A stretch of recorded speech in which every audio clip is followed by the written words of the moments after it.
110 சீட்டுகளுக்கும் குறைவாகத்தான் விஜய் வெற்றி பெற்றிருக்கிறார். பெரும்பான்மைக்கு தேவை 118 சீட்டுகள். அப்படி இருக்கும்போது விஜயால் ஆட்சி அமைக்க முடியுமா, அல்லது திமுக அதிமுக கூட்டணி போட்டு ஆட்சி அமைக்குமா? சற்று முன் வெளியான பரபரப்பான ரகசிய தகவல்கள். விஜய் ஆட்சி அமைப்பதற்கு என்னதான் வழி இருக்கிறது? இந்திய அரசியலமைப்பு சட்டம் சொல்வது என்ன? அதே அரசியலமைப்பு சட்டம் இந்த ஒரு சூழலில் விஜய் அல்லாமல் திமுக அதிமுகவால் ஆட்சி அமைக்க முடியுமா என்பதையும் தெளிவாக கூறியிருக்கிறது. அதை விரிவாக பார்க்கலாம் வாங்க.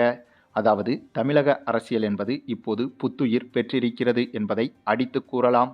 அதற்கு காரணம் நடிகர் விஜய் என்பவர் நடிகராக உருவெடுத்து இந்தியாவின் முதன்மை நடிகராகவும் மாறி, அதன் பிறகு அவரது உச்சத்தில் இருக்கும்போது, அதாவது நடிகராக அவர் இந்திய அளவில் உச்ச நடிகராக இருக்கும்போதே அப்படிப்பட்ட இடத்தை உதறிவிட்டு அரசியலுக்குள் நுழைந்தார் விஜய். அப்படி நுழைந்த இவருக்கு ஆளும் கட்சிகளும் மற்ற கட்சிகளும் இந்தியாவை ஆளும் பாஜக அரசும் கூட முழுக்க முழுக்க எதிராக இருந்து வந்தது. விஜய்க்கு எதிராக மட்டுமே திமுக அதிமுக பாஜக என அனைத்து கட்சிகளும் சுத்தி அடித்து வந்தது. ஒரு பக்கம் தற்கூரி என்று விஜய் கட்சியினரை மட்டம் தட்டி பேசினார்கள். மறுபக்கம் ரசிக குஞ்சுகள் விசிலடிச்சான் குஞ்சுகள் என விஜயின் ரசிகர்களையும் தொண்டர்களையும் மற்ற கட்சிகள் கேவலப்படுத்தின. அதே சமயம் கரூர் சம்பவத்தில் விஜய் மீது கொலை பழிகளும் போடப்பட்டது. அது மட்டுமில்லாமல் ஜனநாயகன் படமும் தடுத்து நிறுத்தப்பட்டது. இணையத்திலும் அந்த படம் முழுமையாக லீக் செய்யப்பட்டது. இப்படியாக விஜயை சுற்றி பல முனை தாக்குதல்களை பாஜக திமுக அதிமுக போன்ற கட்சிகள் மொத்தமாக செய்து வந்தது. ஆனால் இந்த மனுஷன் உண்மையிலேயே பாவங்க. தனி ஆளாக இருந்து தமிழகத்தில் ஆளும் கட்சியையும் சமாளித்து எதிர்கட்சியையும் சமாளித்து, அதே சமயம் இந்திய அளவில் ஆளும் கட்சியான பாஜகவையும் சமாளித்து எதிர்கட்சியான காங்கிரஸையும் சமாளித்து அனைத்து பக்கமும் அடி வாங்கி, அதன் பிறகு அந்த ஒரு சூழலில் இருந்துதான் வாக்குப்பதிவு நாளும் வந்தது. அந்த வாக்குப்பதிவு நாளிலேயே நாம் ஏற்கனவே சொல்லியிருந்தோம், இந்த வாக்குப்பதிவு என்பது எஸ்ஐஆரால் மட்டுமே சாத்தியமில்லை என்றும், அதே போல இது ஒரு சாதாரண வாக்கு சதவீதம் இல்லை என்பதையும் பல ஆதாரங்களுடன் ஏற்கனவே இந்த வீடியோவில் விளக்கியிருந்தோம். அதாவது வாக்கு சதவீதம் நடந்த அன்றே இந்த வீடியோவை பதிவிட்டிருந்தோம். இதில் இந்தியாவில் பெரும்பாலான அரசியல் நிபுணர்கள் சொல்லாத சில விஷயத்தை அன்றைய தினமே சொல்லியிருந்தோம். அது என்னன்னா, முதல் முறையாக தமிழகத்தில் 85% வாக்குப்பதிவு என்பது மிகப்பெரிய விஷயம் இல்லை என்று பல அரசியல் நிபுணர்கள் கூறினார்கள். ஆனால் நாம் மட்டுமே அதற்கு துல்லியமான காரணங்களுடன் கூறியிருந்தோம். இது மிகப்பெரிய அசாதாரணமான விஷயம் என்றும் முக்கியமான துல்லியமான காரணங்களுடன் கூறியிருந்தோம். அதற்கு காரணம், மற்ற கட்சிகள் எல்லாம் வாக்கு சதவீதத்தையும் வாக்காளர்களின் எண்ணிக்கையையும் கடந்த தேர்தலுடன் ஒப்பிட்டு சில விஷயங்களை கூறியிருந்தது.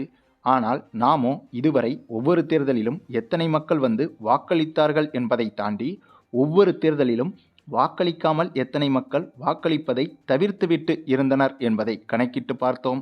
அப்படி பார்த்தால் தமிழக அரசியலில் இந்த 2026 சட்டமன்ற தேர்தலில் மட்டும்தான் குறைந்த அளவிலான மக்கள்தான், அதாவது 88 லட்சம் மக்கள் தான் வாக்களிக்காமல் இருந்துள்ளனர். இதுதான் தமிழக அரசியலை தாண்டி ஒட்டுமொத்த இந்திய அரசியலிலும் மிகவும் குறைவான எண்ணிக்கையாகும். இதற்கு முன்பு எம்ஜிஆர் ஆண்ட காலமாக இருக்கட்டும், ஜெயலலிதா ஆண்ட காலமாக இருக்கட்டும், கலைஞர் ஆண்ட காலமாக இருக்கட்டும், மு.க. ஸ்டாலின் ஆண்ட காலமாக இருக்கட்டும், அத்தகைய தேர்தல்களில் எல்லாம் 1.40 கோடி, 1.5 கோடி, 1.25 கோடி, 2 கோடி, 2.5 கோடி என இத்தனை மக்கள் வாக்களிக்காமல் ஒவ்வொரு தேர்தலிலும் இருந்துள்ளனர். ஆனால் இந்த தேர்தலில் மட்டுமே வெறும் 80 லட்சம் பேர் மட்டுமே வாக்களிக்காமல் இருந்தனர். இந்த விஷயத்தை இந்திய அளவில் எந்த ஒரு அரசியல் நிபுணர்களும் கூறவில்லை. முதல் முறையாக கூறியதே நாம் தான். ஆகவே இந்த ஒரு விஷயத்தை பார்க்கும்போதே இதுவரை தமிழக அரசியலிலும், ஏன் இந்திய அரசியலிலும் இல்லாத அளவுக்கு இந்த தேர்தலில் மக்கள் வாக்களிக்க திரண்டுள்ளனர் என்பதை எளிதாக புரிந்து கொள்ள முடியும். ஆகவே இந்த அலை என்பது முழுக்க முழுக்க விஜய்க்கான அலை என்று ஏற்கனவே வாக்குப்பதிவு அன்றைய தினமே நாம் இந்த ஒரு வீடியோவில் கூறியிருந்தோம். அதை உறுதி செய்யும் விதமாகத்தான் இன்றைய தினம் ரிசல்ட்டும் வந்திருக்கிறது. ஏனென்றால் கடந்த 50 வருடங்களாக திமுக அதிமுகவை தாண்டி முதல் முறையாக வேறு ஒரு கட்சி தமிழகத்தில் ஆட்சியை அமைக்க உள்ளது. சரி, இந்த இடத்தில் இன்னொரு விஷயத்தையும் பார்க்க வேண்டும். விஜயை பொறுத்தவரையில், அதாவது விஜயின் கட்சியை பொறுத்தவரையில் 107 தொகுதிகளில் மட்டும்தான் வெற்றி பெற்றிருக்கிறது, அதாவது முன்னிலையில் இருக்கிறது. இதில் ஒரு சில தொகுதிகள் முன்ன பின்ன மாறலாம். பெரும்பான்மைக்கு தேவை. ஆனால் 118 தொகுதிகள். ஆகவே கிட்டத்தட்ட 9 முதல் 11 தொகுதிகள் விஜய்க்கு குறைவாக இருக்கிறது. இந்த சூழலில் விஜயால் ஆட்சி அமைக்க முடியுமா என்று கேட்டால் எளிதாகவே முடியுங்க.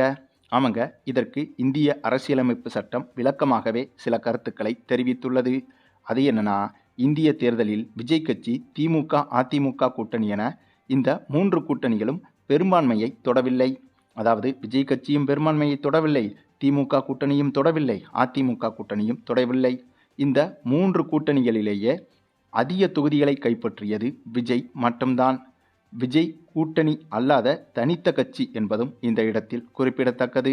ஆகவே இந்த இடத்தில் விஜயை ஆளுநர் அழைத்து முதல்வர் பதவியேற்பு பிரமாணத்தை செய்து வைப்பார். அந்த பிரமாணம் செய்த பிறகு அடுத்த 2 வார காலத்துக்குள் சட்டமன்றத்தில் விஜய் பெரும்பான்மையை நிரூபிக்க வேண்டும்.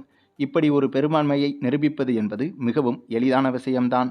பலரும் இது கடினமான விஷயம் என்று கூறுகிறார்கள். ஆனால் இதற்கு விளக்கமான பதில் ஒன்றும் உள்ளது.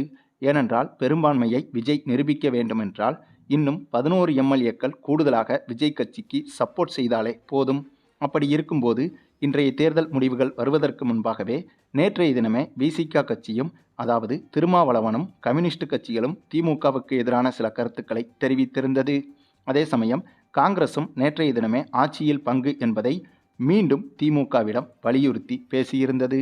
ஆகவே காங்கிரஸ், விசிக, கம்யூனிஸ்ட் கட்சிகள் இந்த 4ம் ஏற்கனவே திமுகவுக்கு எதிரான மனநிலையில்தான் நேற்றைய தினமே இருந்தது. அதாவது யார் யார் வெற்றி பெறப் போகிறார்கள் என்பது தெரிவதற்கு முன்பே திமுகவுக்கு எதிராக பேசியிருந்தனர். ஆகவே விசிக, காங்கிரஸ், கம்யூனிஸ்ட் கட்சிகள் நினைத்தாலே சட்டசபையில் விஜய்க்கு ஆதரவான வாக்குகளை அளிக்க முடியும். இதற்காக நேரடியாக விஜய் கட்சியிடம் கூட்டணி போட வேண்டிய அவசியம் இல்லை. சட்டமன்றத்தில் மெஜாரிட்டியை நிரூபிக்கும் போது விஜய்க்கு ஆதரவான வாக்கை அளித்தால் மட்டுமே போதுமானது. இதில் இன்னொரு விஷயமும் இருக்கிறது.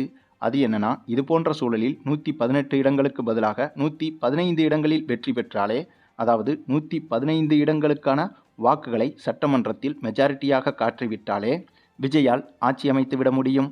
அதுவும் அரசியலமைப்பு சட்டத்தில் இருக்கிறது. ஆகவே 118 என்ற அந்த ஒரு மைல்கல்லை தொடவில்லை என்றாலும் 115ஐ தொட்டாலே போதுமானது. அதே சமயம் இதில் விஜய்க்கு இன்னொரு மிகப்பெரிய ப்ளஸ் பாயிண்ட்டும் இருக்கிறது. அது என்னன்னா, இது போன்ற சமயங்களில் சட்டமன்றத்தில் திமுக, அதிமுக அல்லது மற்ற கட்சிகள் அனைத்தும் மொத்தமாக கலந்து கொள்ள போவதில்லை. ஏனென்றால் திமுக, அதிமுக போன்ற கட்சிகள் விஜய் பெரும்பான்மையை நிரூபிக்கக்கூடிய அந்த ஒரு விஷயத்தை புறக்கணிக்கும். அப்படி புறக்கணிக்கும் போது ஒருவேளை அதிமுகவோ திமுகவோ அந்த பெரும்பான்மையை நிரூபிக்கும் அந்த ஒரு நாளை சட்டமன்றத்தில் புறக்கணித்தால் அது விஜய்க்கு இன்னும் எளிதான விஷயமாக மாறிவிடும். ஏனென்றால் இதே போலத்தான் இதற்கு முன்பு அரவிந்த் கெஜ்ரிவால் ஆட்சி அமைக்கும் போதும் பரம எதிரியான காங்கிரஸே அரவிந்த் கெஜ்ரிவாலுக்கு சட்டசபையில் வந்து பெரும்பான்மையை நிரூபிக்க உதவாமல் சட்டசபைக்கு வருவதையே மறுத்துவிட்டது. அந்த சமயத்தில் சட்டமன்றத்தில் பெரும்பான்மையை நிரூபிக்கும் போது காங்கிரஸ் எம்எல்ஏக்களின் வாக்குகள் என்பது கெஜ்ரிவாலுக்கு ஆதரவாகவும் இல்லை, எதிராகவும் இல்லை. ஆகவே அதுவே கெஜ்ரிவாலுக்கு ஆட்சி அமைப்பதற்கு மிகப்பெரிய ப்ளஸ்ஸாக மாறியது. ஆக அப்படி ஒரு விஷயத்தை இந்த சட்டமன்றத்தில், அதாவது தமிழக சட்டமன்றத்தில் திமுக அல்லது அதிமுக போன்ற கட்சிகள் செய்துவிடும். அப்படி இருக்கும்போது விஜய் அந்த ஒரு நாளில் சட்டமன்றத்தில் இருக்கும் எம்எல்ஏக்களை வைத்து அதில் மெஜாரிட்டியை நிரூபித்தாலே போதுமானது. ஏனென்றால் அப்போது 115 என்ற அந்த ஒரு நம்பரை மெஜாரிட்டியாக நிரூபிக்க வேண்டிய அவசியமில்லை. அன்றைய நாளில் சட்டமன்றத்தில் எத்தனை எம்எல்ஏக்கள் இருக்கிறார்களோ அதில் பெரும்பான்மையை நிரூபித்தாலே போதுமானது. ஆகவே இந்த ஒரு விஷயத்தை பார்க்கும்போது விஜய் ஆட்சி அமைப்பதில் எந்த ஒரு சிறு தடங்களும் இல்லை என்பதை இந்திய அரசியலமைப்பு சட்டமே சொல்கிறது. அதுவும் இந்த சமயத்தில் அதிமுகவும் திமுகவும் கூட ஒருவேளை கூட்டணி போட்டு ஆட்சி அமைப்பதற்கும் வாய்ப்புகள் இருப்பதாக சில கருத்துக்கள் சொல்லப்படுகிறது. அதற்கு மிக சிறிய அளவிலான வாய்ப்புகள் தான் இருக்கிறது. ஏனென்றால் அதிமுகவுடன் திமுக இப்போது கூட்டணி போட்டால் விஜய் என்பவர் இன்னும் பெரிய ஆளாக மாறிவிடுவார். திராவிட கட்சிகள் 2 கட்சிகளும் 50 ஆண்டு காலம் ஆண்ட கட்சிகள் விஜய்க்கு எதிராக ஒன்றிணைந்த சம்பவம் என்பது விஜயை இன்னும் மிகப்பெரிய பிம்பமாக தமிழக மக்களிடையே மாற்றிவிடும். ஆகவே அந்த ஒரு விஷயத்தை திமுக செய்யவே செய்யாது. அதுவும் போல திமுக இப்போது அதிமுகவுடன் கூட்டணி போட்டால் அது பாஜகவுக்கு திமுக உதவி செய்வது போல மாறிவிடும். அப்படி செய்தால் அடுத்தடுத்த தேர்தல்களிலும் திமுகவை சிறுபான்மையினர் மக்களும் முற்றிலுமாக புறக்கணித்து விடுவார்கள். ஆகவே அந்த ஒரு தவறை திமுக ஒருபோதும் செய்யாது. ஆக எப்படி பார்த்தாலும் இந்த தேர்தலில் விஜய் ஆட்சி அமைப்பது ஒரு சிலர் கூறுவது போல கடினமான விஷயமே கிடையாதுங்க.